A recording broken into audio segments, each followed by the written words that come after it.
subscribe to our channel and press the bell icon. अस्सलाम वालेकुम अज़ीज़ तलबा तालिबात। जमात 11वीं के पहले सबक के दूसरे वीडियो में आप तमाम का इस्तकबाल है। उम्मीद है आपको हमारे वीडियो पसंद आते होंगे।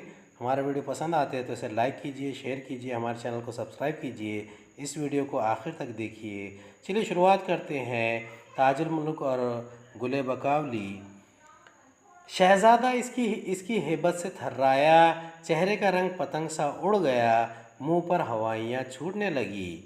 यानी जो शहज़ादा ताजुल मुल्क था वो जब उसका जब मुकाबला देव से हुआ, यानी जब वो देव उसके सामने पहुंचा तो देव के सामने पहुंचते ही वो थर्रा गया। उसका चेहरे का रंग पतंग सा उड़ गया, मुंह पर हवाइयाँ छूटने लगी। कहा, ऐ देव, तू मेरा हाल क्या पूछता है कि ज़िंदगी इस दुनिया फ़ानी की मुझ पर वबाल हुई। दुनिया फ़ानी यानी ख़त्म होने वाली दुनिया, वबाल हुई यानी बहुत ही ज़्यादा परेशान कुन हो गई। अगर मुझे अपनी जान अज़ीज़ होती तो मैं हरगिज़ आपको मौत के पंजे में न डालता और तुझसे खूंखार के दाम में गिरफ़्तार ना होता। यहाँ पर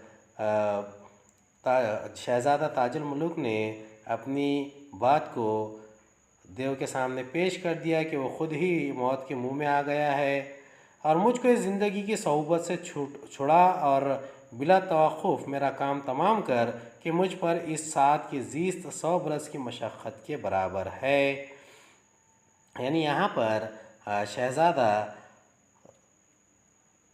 यहाँ पर इल्तिजा कर रहा है और वो कह रहा है कि ज़िंदगी की जो सऊबत है यानी मुसीबत है, परेशानी है, उससे मुझे छुड़ा और मेरा काम तमाम कर दे, ताकि जो मेरी इस साथ में मुझे जो तकलीफ़ हो रही है वो 100 बरस की तकलीफ़ से भी ज़्यादा ख़तरनाक है। अब चेहरे का रंग उड़ना यानी खौफ या रंज तारी हो जाना और मुंह पर हवाएं छूटना यानी घबरा जाना, चेहरे का रंग उड़ जाना। देव को इसकी दर्द अंगेज़ बातों पर रहम आया। हज़रत सुलेमान अलैहिस्सलाम की कसम खाई और ये बात ज़बान पर लाया, क्या आदमज़ाद, मैं तुझे हरगिज़ रंजीदा खातिर ना करूँगा, बल्कि अपनी पनाह में रख कर जिस मतलब के वास्ते निकला है इसमें कोशिश और मदद करूँगा। यानी यहाँ पर देव को शहज़ादा ताजुल मुल्क पर रहम आ गया और उसने हज़रत सुलेमान अलैहिस्सलाम की कसम खाई। ये बहुत बड़ी कसम होती है और उसने अपनी ज़बान पर ये बात लाई कि वो आदमज़ाद यानी शहज़ादे की मदद करेगा और उसे रंजीदा खातिर नहीं करेगा। बस हर रोज़ देव शहज़ादे पर शफ़क़त ज़्यादा करता और बारहा दिलासा दिया करता। यानी बार बार क्या कर रहा था, देव शहज़ादे पर शफ़क़त कर रहा था और दिलासा दे रहा था। ताजुल मुल्क भी मीठी मीठी बातें करके इसे शेर व शुक्र के मानंद मिल गया और चापलूसी से इसको मोहब्बत के शीशे में उतारा। यानी शेर व शुक्र करना यानी घुल मिल जाना, और उसने क्या किया, चापलूसी किया और उसे मोहब्बत के शीशे में उतार लिया। अलक़िस्सा, एक रोज़ देव ने मेहरबान होकर कहा कि तेरी ग़िज़ा क्या है, मैं लाऊं। यानी आखिरकार देव ने मेहरबान होकर एक दिन पूछ ही लिया शहज़ादे से कि तेरी क्या ग़िज़ा है ताकि मैं लेकर आऊँ। ताजुल मुल्क ने अर्ज़ किया कि आदमियों की ग़िज़ा शक्कर, घी, मैदा, गोश्त वग़ैरह यही चीज़ें हैं। यानी जो आम लोग खाते हैं वही चीज़ें ताजुल मुल्क ने बयान की। ये सुनते ही देव उठ दौड़ा और ऐसे काफ़िले पर पहुंचा कि जिसके लोग शक्कर और घी और मैदा ऊँटों पर लादे हुए कहीं लिए जाते थे, वो लदे लदाए ऊँट उठाकर शहज़ादे के आगे ले आया। कहा, अपनी खोरिश ले और इसमें से कुछ खा। यानी पूरे के पूरे ऊँट जिस पे सामान था वो तमाम का तमाम साथ लेकर आया। खोरिश यानी खुराक, खाना। ताजुल मुल्क ने ऊँटों पर से वो सब उतार लिया और इन्हें जंगल में छोड़ दिया। फिर हर रोज़ कच्ची पक्की रोटी पकाकर खाने लगा। इसी तरह चंद रोज़ गुजरे। एक दिन शहज़ादे ने कई मन मैदा लेकर इसमें घी शक्कर मिलाकर बड़ी बड़ी पत्थर की चट्टानों पर डाल के हाथ पांव से खूब रौंद कर गूंदा। फिर इधर उधर से सूखी लकड़ियाँ जमा करके और रोगनी रोटी सेंक साक कर तैयार की और एक ऊँट के कबाबी खूब नमकीन भूने। देव ने देखकर पूछा कि आज तूने क्यों इतनी तकलीफ़ उठाई और किस वास्ते फजूल पर कमर बांधी है। यानी ये जो काम ताज मुल्क ने किया था ये देव को भी हैरत में डालने वाला था, और वो परेशान हो गया कि घी शक्कर मिलाकर इतनी बड़ी बड़ी रोटियां डाली है, सेक कर तैयार की है, और ऊँट के नमकीन कबाब बनाए हैं। ताजुल मुल्क ने कहा ये सब तुम्हारे लिए है ताकि तुम भी एक निवाला इसमें से खाकर आदमियों के खाने की लज्जत दरियाफ्त करो। यानी ये तमाम जो मेहनत थी ये देव के लिए की गई थी। देव ने एक बार की सब का सब उठाकर मुंह में डाल लिया। बस के इस तरह के खाने की इसने कभी लज्जत न चखी थी। मारे खुशी के उछल उछल कर खाता था और शाबाश कहकर तारीफ़ करता था और कहता था कि ऐ आदमजाद, तूने मुझे ऐसी चीज़ खिलाई कि मेरे बाप दादा ने भी कभी ना खाई होगी, बल्कि आज तक किसी देव ने ऐसे खाने की लज्जत ना पाई होगी। इस रोटी के टुकड़े का एहसान मैं अबद तक मानूंगा और दिल से तेरा ममनून रहूँगा। देखिए, इंसान की जो ग़िज़ाइयत होती है, खाना होता है, उसमें एक ऐसी रग़बत है, ऐसी खुशी देता है कि जिसके खाने से इंसान तो क्या, इंसान देव भी खुश हो जाते हैं। और यही का हाल शहज़ादा ताजुल मुल्क के साथ देव ने किया। शहज़ादे ने जो इसकी रग़बत देखी तो हर रोज़ नई किस्म की रोटी और कबाब तैयार करके खिलाता। देव नहायत खुश होता, यहाँ तक कि एक रोज़ खुद ब खुद कहने लगा, ए आदमजाद, तू हर रोज़ इस लुक़मा अज़ीज़ से मुझे ऐसा खोरसंद रखता है कि अगर मेरे बदन पर हर रुएं की जगह ज़बान पैदा हो और हर ज़बान से शुक्र तेरा एहसान का अदा करूं तो कभी ना हो सके। लेकिन अब तक ऐसा तेरा कोई काम मेरे हाथ से नहीं निकला। अगर कुछ मतलब हो तो बयान कर। यानी खुरसंद किसे कहते हैं? खुरसंद ये बहुत ही ज़्यादा खुशी और मसरूर और शादमानी की जो बात है उसके लिए ये बयान की जाती है।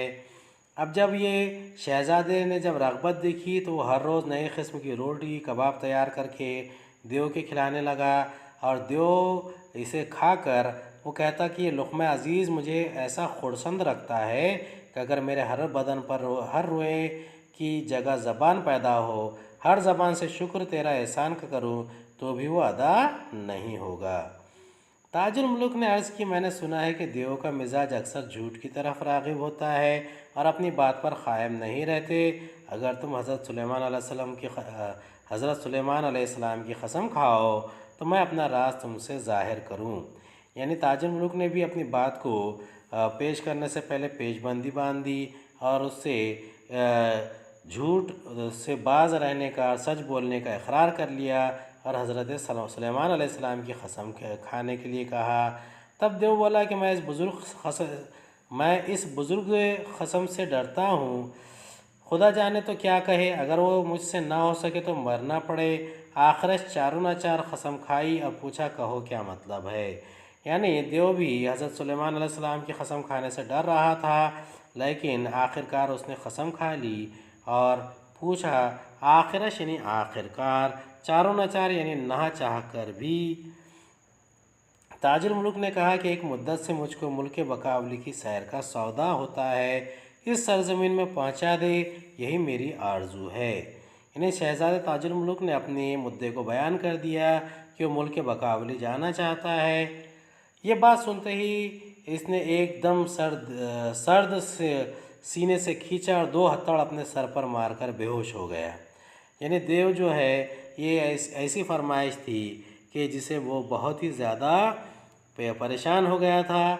यानी एकदम सर्द सीने से खींचा, दुम सर्द यानी ठंडी सांस लेना, सदमा हो जाना, 2 हथौड़ मारना यानी सर पीटना, दोनों हाथ से मारना। तो उसने दोनों हथौड़ मारे और वो बेहोश हो गया। बाद एक साथ के होश में जो आया, हाय हाय करने लगा और मातम ज़द की सूरत बनाकर बोला, ऐ आदमजाद, हक़ ताला ने तेरे अजल का सर रिश्ता मेरे हाथ में ना दिया, बल्कि मेरी हयात की बाग तेरे हाथ में दे दी। यानी सर रिश्ता क्या होता है? मुराद इख्तियार ना देना। अब उसने क्या कहा कि हक़ ताला ने यानी अल्लाह ताला ने तेरी अजल का सर रिश्ता मेरे हाथ में ना दिया, यानी इसका कोई इख्तियार नहीं दिया था, बल्कि मेरी ज़िंदगी, मेरी हयात की बाग तेरे हाथ में दे दी है। सुन, बकावली परियों के बादशाह की बेटी है, 18,000 देव बल्कि इससे भी ज़्यादा उसके बाप के ग़ुलाम हैं। वो हर तरफ उसके मुल्क की पासबानी करते हैं। मैं तो एक तरफ वहाँ के ख़ास चौकीदार, جو اس ملک سے نزدیک ہے انہوں نے بھی اس شہر کی چار دیواری کو نہ دیکھا ہوگا۔ یعنی یہاں پر ایک بات صاف ہو گئی کہ جو ملک بقاولی ہے جہاں پر گل یعنی پھول ہوتا ہے بقاولی میں، اور بادشاہ کی بیٹی تھی، تو وہاں پر جانا بہت ہی زیادہ ناممکن تھا۔ وہ ہر طرف اس کے ملک کی پاسبانی کرتے ہیں، میں تو ایک طرف وہاں کے خاص چوکیدار جو اس ملک سے نزدیک ہے انہوں نے بھی اس شہر کی چار دیواری کو نہ دیکھا ہوگا۔